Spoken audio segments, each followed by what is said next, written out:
So, in this course, I start with sharing my own story.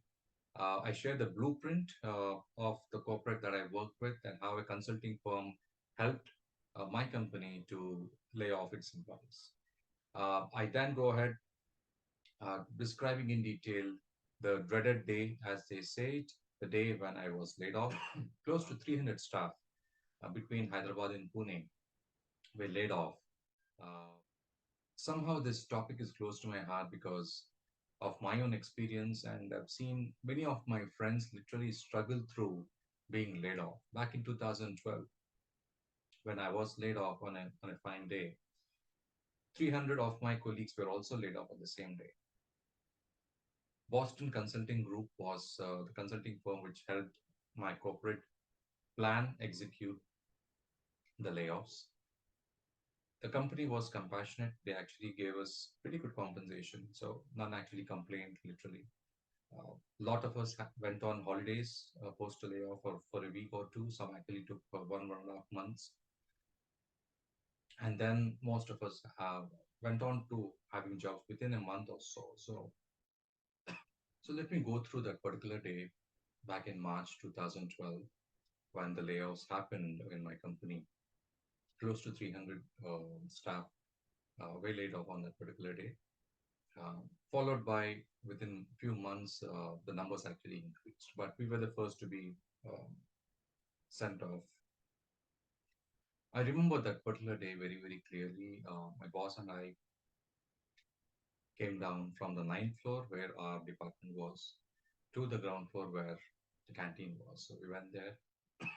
Um, while I was completing the breakfast, my boss had a call from his boss asking him to think immediately come up. So within a minute or so, he left in a half, went up while I completed my breakfast, had some coffee, and then within 5 minutes, I guess I was on the ninth floor.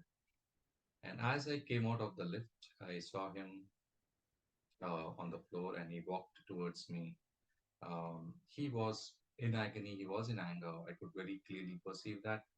Uh, he took my hand and then said, "Ravi, you're being laid off. You're the first to be laid off. I recommend you to resign. Otherwise, you'll be sacked. You're now required to go to the third floor and go through the process." That's what he told me. While the rumors of uh, being laid off were going on since almost 6 months, all of us during our coffee breaks, the morning lunch or breakfast, we used to talk about it. The management, to an extent, definitely helped because they were we were on calls with them, and they told us that something like this would happen, but none would expect that it would happen to them, right? So same with me. I didn't expect it would happen to me because I was there for 10 years. But there was not enough time for me to process it. So I went to the third floor, attended the interview. I think within 3, 4 minutes I was out there. Nothing much happened over there. They basically showed me the compensation which they were willing to give, and I was happy to see the figure. So I thought nothing much to worry here. Okay, I lost my job. I'll get one soon, and I've got a good package. So there's nothing really to worry about. So I went up, logged off. Within 2 minutes, I was out of the building. Within the next few minutes, I was driving back home. That's what happened on that day.